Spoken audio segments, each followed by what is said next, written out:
Being a Black theater artist in this country, making a living doing regional theater primarily, it's rare that we get a chance to be at home on stage. And when I say be at home, I mean be a part of an experience that is specific to our experience, where we don't have to try to pretend that we're someone else. So he gave us this wonderful canvas to paint our stories on.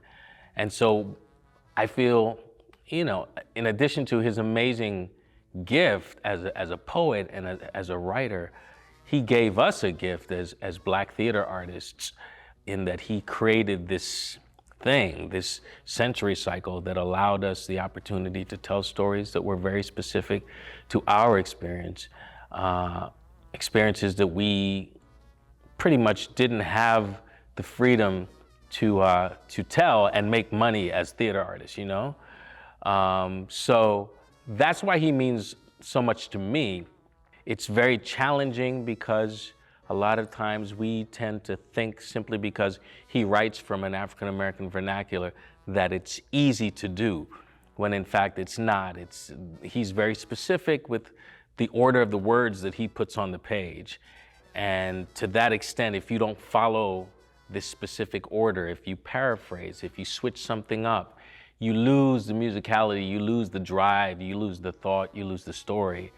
These guys in Ma Rainey's Black Bottom, they're very, very particular and specific to what he heard when he would go to the bar or go to the coffee shop or go to the diner and hear the voices of these African-American men and women in a way that he didn't necessarily initially think was poetic.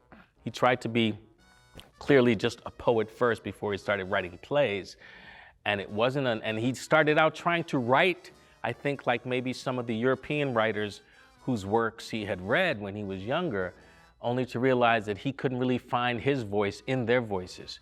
So he really tries to capture us in a way that I don't think any other playwright has done, and not as successfully as he has. August's writing, not just in Ma Rainey, but in all of his plays, it's very musical. He hears music as he writes. He started writing while listening to the blues. He would listen to a blues record over and over and find the rhythm and find the musicality and find the harmony and find the melody. And so, again, this was his first big play that was produced on Broadway. And I think we've got this character, Slow Drag, who plays the bass. Just the name Slow Drag sounds like a deep bass note, you know what I'm saying? You've got Toledo, who plays the piano. You've got Cutler, who plays the trombone, and then, of course, Levee, who plays the trumpet.